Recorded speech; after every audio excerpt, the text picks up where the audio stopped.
Waterfall, the CCW podcast. Hello and welcome to Waterfall. It's the water saving podcast from CCW. We are the Consumer Council for Water, representing everyone who consumes water across England and Wales. So that's basically every single person. I'm Mike and I am here with producer Tom lurking with his camera off, which makes me even more suspicious than usual. Hello, Thomas. It's very unlike me, isn't it, to be so clandestine? But no, great to be here, Mike, as always. The enigma that is producer Tom. And from the enigma to the superstar, it's Karen Gibbs. Hello, Karen. Hello, Mike. Yeah, it's good to see you all happy and frisky today. We've got a very exciting episode of Waterfall today because we've got two guests, don't we, Karen? We do indeed, yes. And representatives of WaterAid. And they're going to be telling us all about the absolutely brilliant work that WaterAid do, because you know, on Waterfall we tend to focus on appreciating water. And in the UK, we tend to appreciate water mostly when we don't have it, like if your water goes off. But what about the people who never have access to safe, clean drinking water or decent toilets? And that's the focus of today's episode. So we have got Tessa and Megan on from WaterAid in just a few minutes to tell us all about the brilliant work that they do. Now, before that, just want to remind you that you can get in touch with the show. I know Karen's a big Instagram fan. We've got an Instagram account, Waterfall Podcast, if you want to check us out there. And we also have an email address, which is podcast@ccwater.org.uk. Fantastic. And we do love hearing from you. Now, before we get into all that brilliant WaterAid stuff, I just wanted to talk about another bit of new research that we've done very recently. We've got what's called a Water Awareness Index. And I know that probably doesn't fill people with joy or excitement, but it's basically an index that measures how people make the connection between the water they use in the home and the impact it has on the environment, both where it comes from in terms of water resources and where it goes in terms of once you flush your toilet or pour water down the sink. So we've been running this Water Awareness Index for 2 years now. So we've got the second year results just in, and it gives us a score out of 100. 100 being everyone's totally aware, and the score of 0, everyone's unaware. And rather disappointingly, the Water Awareness Index score is 55 out of 100, which is exactly the same score as last year. And I was a bit disappointed at that, because if you think about what's happened in the last year, we've had a massive drought, massive heat wave, and I suppose I would have intuitively expected this to go up. Yeah, it's interesting. I think if you look at the results in a little bit more detail, you actually see that awareness of people that how much water they use has an impact on the environment actually did go up. And that's not surprising given the amount of media coverage there was last year about the hot temperatures and the lack of rainfall. And of course, all the communications that the companies and others put out there, you know, encouraging people to use less water. So that's encouraging, Karen, that bit's gone up, because then that does show that people's awareness can be raised through various stuff, you know, mainly on the media in the last year. But so then if that's gone up, why has the score then stayed the same? Well, the index also covers the impact of, as you said, you know, the use of wastewater services. So things that people flush down the sink or flush down the toilet.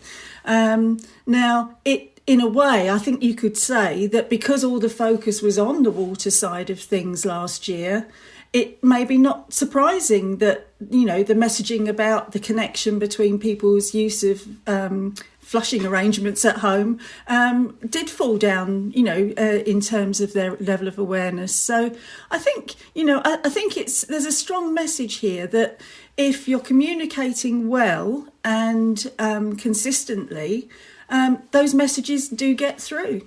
Yeah, I mean, you missed an obvious gag there about the waste scores going down the drain, but, you know, I think we need to have a word with producer Tom about your gags and the lack of script. This is a serious podcast, Karen. Come on, this is water saving here. It is a serious podcast, despite my best efforts. So it's well worth checking it out, actually, if you're interested. This Water Awareness Index. All our research at CCW is available on our website. You can find it under the research section. It's dead easy to find. Well worth having a look at. And you know what? We're always happy to talk to people if you want to find out more about that research. So it's encouraging, though, on one hand, that we can cut through and help people's awareness increase on really important water issues.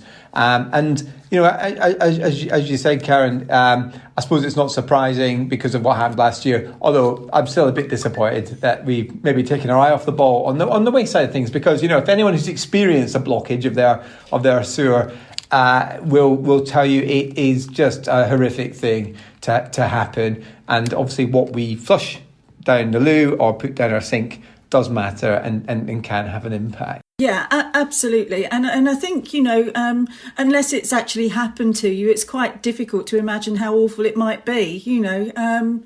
But there's certainly lots of advice and hints and tips on our website that people can track down. And we've also got a past episode of the Waterfall podcast where Steve Grebby gave us some good advice about avoiding all those things happening. So well worth. Yes, the episode called "Flush Decisions" is a very good episode to listen to. And I'm glad you brought up CCW's website because we actually do have a brand new, all shining, all singing and dancing website, which does look fantastic.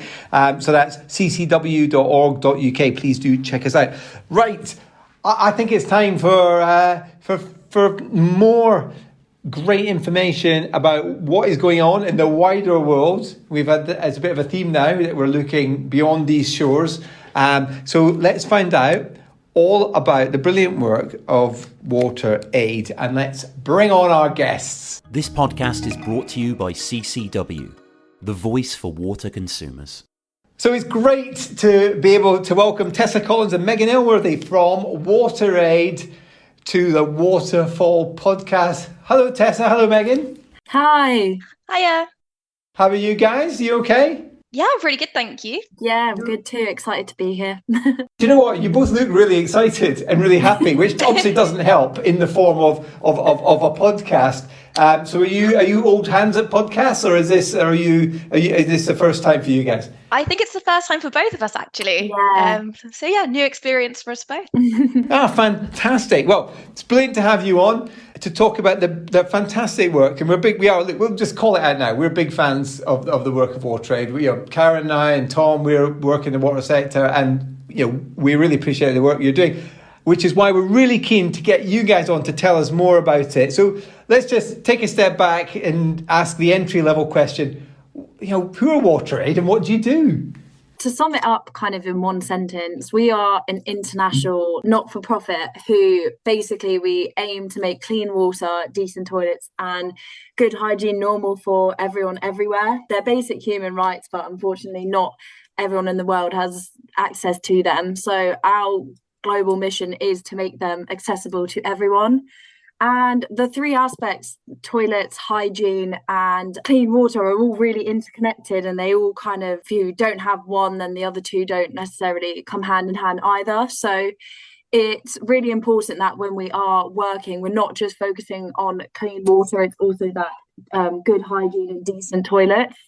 And we really focus upon the kind of long-term solutions for these three aspects. So when we're working in the countries we work in, we really look for long-term solutions that will then mean in the future they can develop and properly flourish rather than just short-term solutions. And that's why we also work with the local communities, the local government. It's not something that's just specific to WaterAid UK. We really work with lots of different channels of people to really make it this global and international feel of it as well. So yeah, that is kind of to summarise on the very top line of what we do. I mean, looking at your website, there are some really quite shocking facts about the lack of access to clean water. I think I saw 1 in 10 don't have access to water close to their home. Yes, so since 1981, we've reached 28.5 million with clean water, 29 million people with decent toilets, and 27.8 with decent hygiene. But we wouldn't have been able to do it without our amazing supporters, like Mike, who's running the Edinburgh Marathon in support of WaterAid. I mean, you know, you've managed to reach out to an extraordinary number of people. I mean, you must be so proud of what you're doing. Indeed, it is, to be honest, we are so proud and we have made kind of a huge step so far, but unfortunately there is so much more to be done. And that's why we're kind of continuing to work. We really kind of, our aim at the moment is for these to be accessible for all by 2030. That's quite a big ask, right? Yes, it is quite a big ask, but we're working towards it. Do you think you'll achieve that? I think specifically recently, like WaterAid have really recognised that lots of governing bodies and the UN Water Conference, those types of things that have been going on, they really need to be making advances in order for changes to happen. It needs to be everyone's getting involved in making the changes. Like, it's kind of a joint effort. And I think we will be able to reach it if everyone joins together and really makes it their priority to reach that by 2030. No, Megan, you're quite right. And actually, I should have flipped around my question, because it can't happen too soon, right?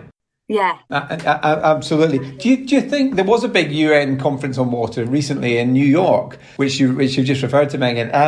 Do you think that's going to make a difference?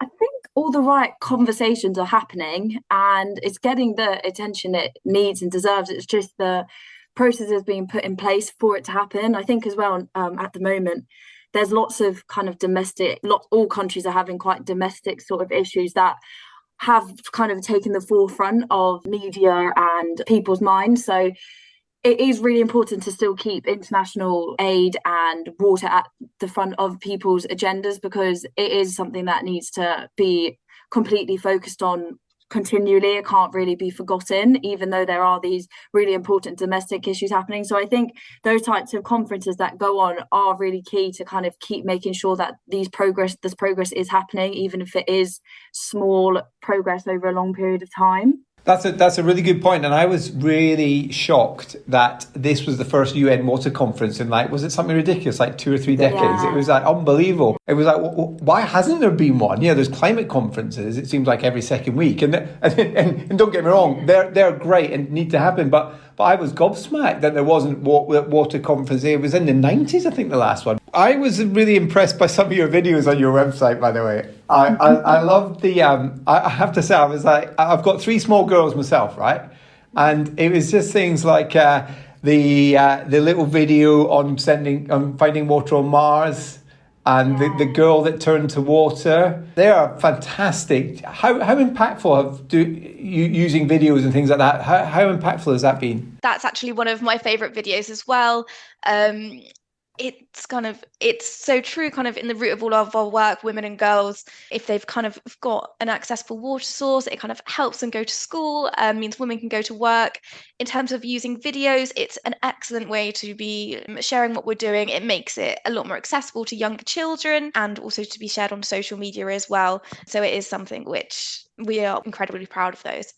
And that angle that you've picked up on, not just the access to decent toilets and clean, safe water is so vital, but there's that inequality point in terms of the gender imbalance and the disproportionate impact that it can have on women. Bringing that out, I think, has been really good. And as I say, as a father of 3 small girls, I felt a proper emotional response actually to watching that video.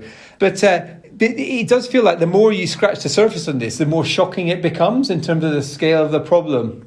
How do you kind of remain upbeat when you're kind of faced with such a gargantuan challenge? For me, I think it's looking at what we've achieved so far. As you mentioned before, yes, there's still a vast number of individuals without, access to these necessities, but we have achieved so much.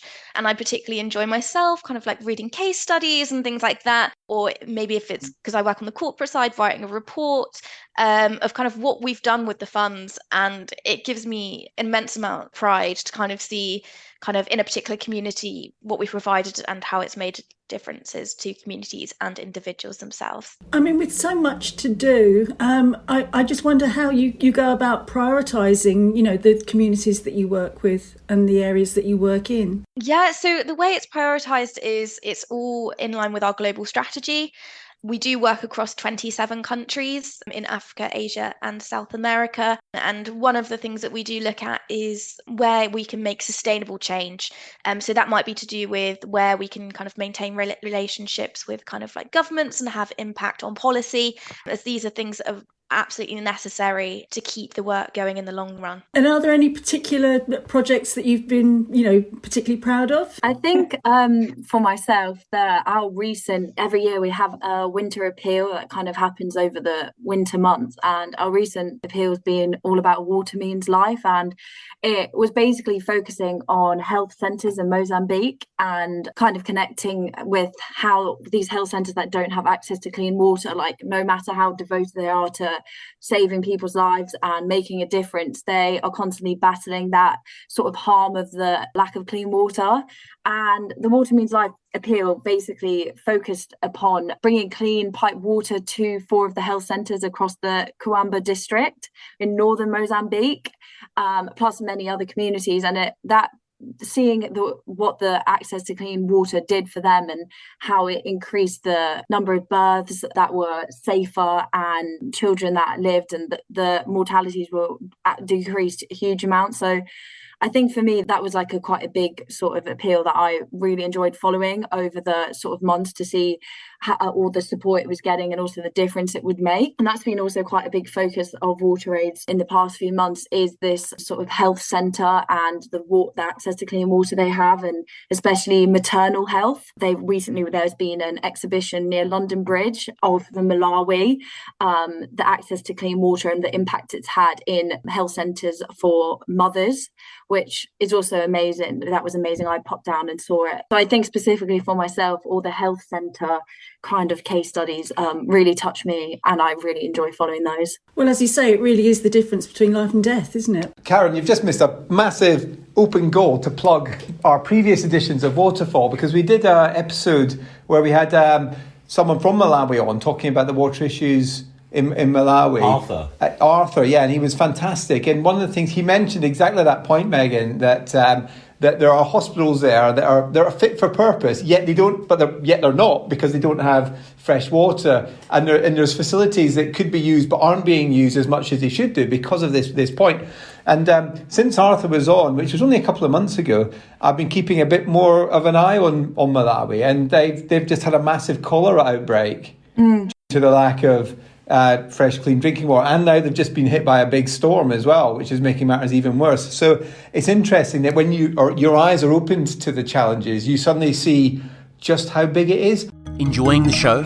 Please consider leaving a 5-star rating on iTunes and Spotify. And of course, climate change is clearly making some of these challenges even greater for some of the communities that you're working with. I was quite surprised, again, with a statistic on your website that 90% of natural disasters are water related, either through floods or droughts. And you've got some really impactful case studies where you've been working with communities in those sorts of situations. That's correct, yes. So, the climate crisis is most definitely a water crisis.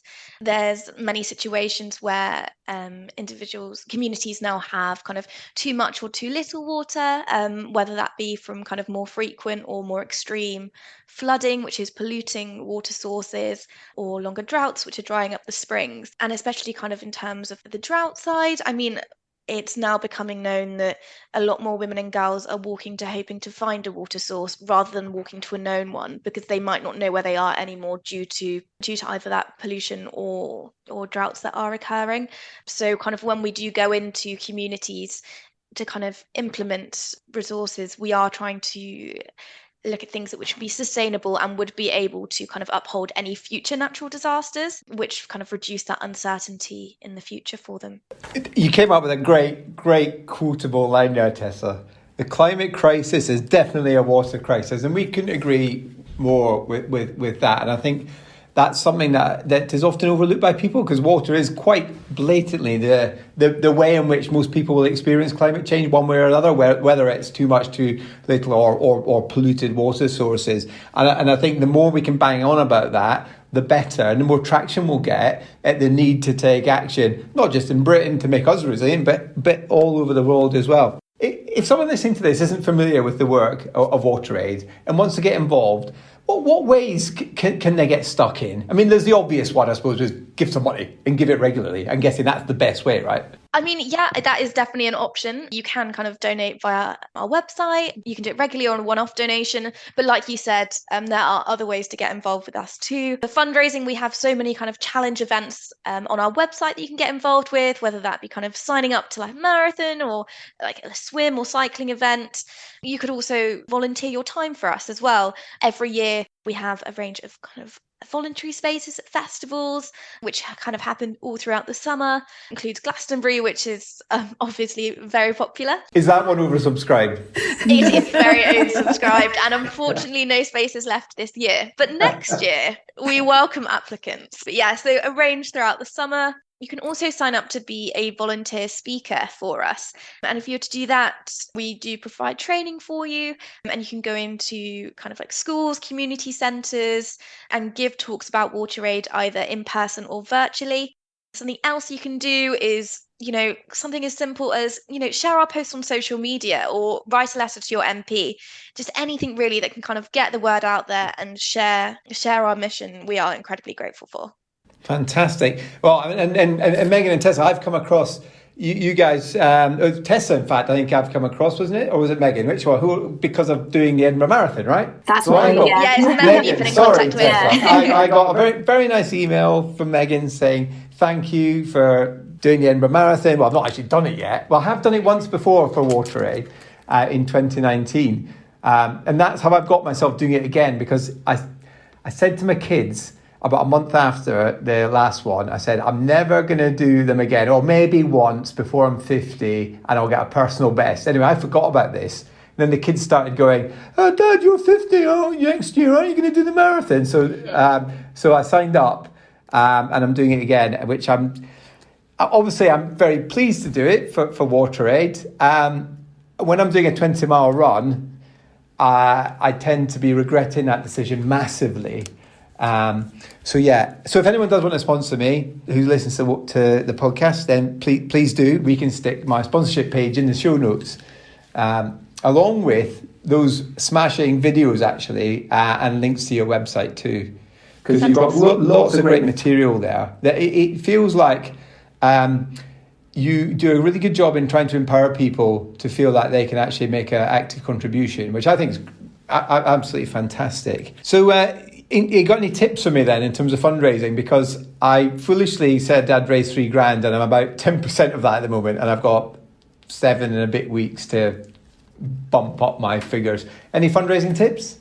I think my biggest one would be just break it up into smaller events. So our most successful fundraisers host things like a quiz night or a bake sale or anything weird and wacky. Someone's even done a crafternoon tea where they did arts and crafts and baked cupcakes. So I think breaking the amount into little smaller events it makes it seem more manageable. So my best advice would be to just kind of maybe like host a few smaller different events along the way to fundraise. So then it doesn't seem like one big lump sum that you have to sort of fundraise. And also just share your page, speak about it loads. I do that. Everyone knows. And I just want to be clear to anyone listening, the $3,000 was a figure that I'd came up with. It wasn't what WaterAid expected me to raise, because I wouldn't want anyone listening to this to be put off on fundraising. And the only reason why I came up with that number was because I got 2,900 last time, and I thought, well, I can do a bit more than that, or 2,700. So I thought, well, I can exceed that. So that was the reason I came up with that figure. So just to be clear, because I wouldn't want anyone to be put off from doing something. I always think that doing something like a marathon is good, because you have to put in the graft. You are earning that money, right? Definitely. You see the state of my feet. How are you finding the training? It's okay. I enjoy it. I listen to podcasts while I run, mainly this one over and over and over again. So yeah. What else would you possibly listen to? So we ask all our guests about their own personal water use, because one of the purposes of Waterfall is to motivate people and give them tips to help save water and save money and protect the environment and combat climate change and all that good stuff. So we ask all our guests what their personal water use is and if they've got any tips on how to reduce their water consumption. So who should we pick on first? Tessa, do you know your own personal water use? So unfortunately, I don't actually know my own personal use, as my housemate is very handy at sorting all the bills on my behalf. But I do know that we are very conscious as a whole household to kind of minimise our water use, kind of especially last year during the summer. We kind of like collected rainwater that we used to kind of water our plants, keep our showers short, which kind of definitely helps. And as well, kind of we are very conscious on our food waste, which kind of from listening to one of your previous podcasts has a direct impact on water usage as well. Great. Well, not great, by the way. Get onto your flatmate and say, right, Will, tell me what the water use to you is. and I'll let you know.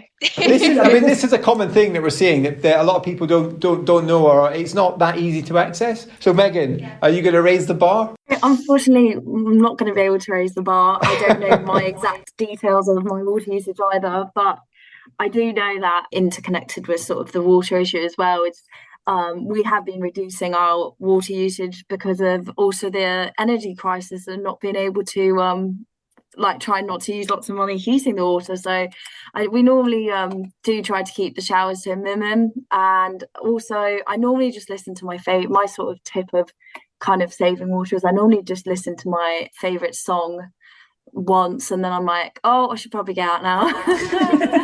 Which is a bit of a weird thing to do, but, just if anyone needs a tip. That's a great tip.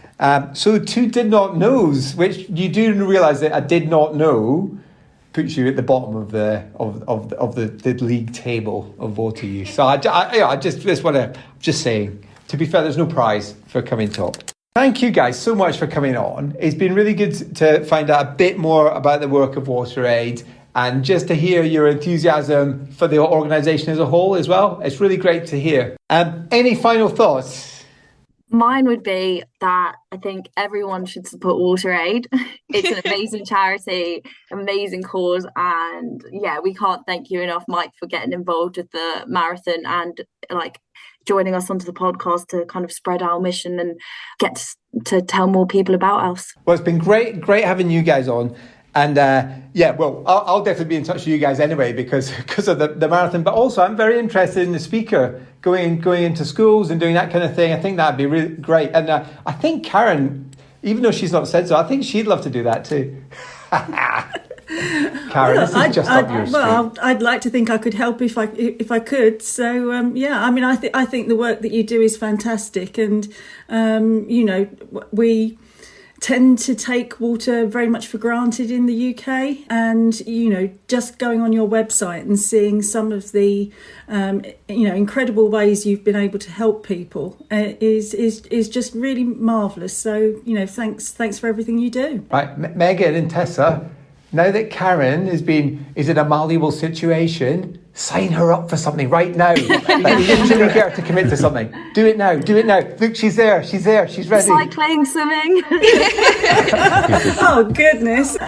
What was that? Cyclone swimming? No, cycling, swimming. Oh, sorry. I was like, is this a new thing that I hadn't heard about? Cyclone swimming. I mean, this sounds awesome. Right, seriously, Karen, you're signing up for something. We're not letting you off. Tessa, Megan, thank you so much for coming on. It's been an absolute pleasure. And keep up the amazing work you do. Thank you so much. Thank you. What would you like Waterfall to cover next? Send your water-saving topics to podcast@ccwater.org.uk. Brilliant now to have Tessa and Megan from WaterAid on the show, telling us all about their work. Certainly, I'm looking forward to running the marathon. You're right. I just want to point out that I don't think that I've had any sponsorship yet from Karen or from Tom.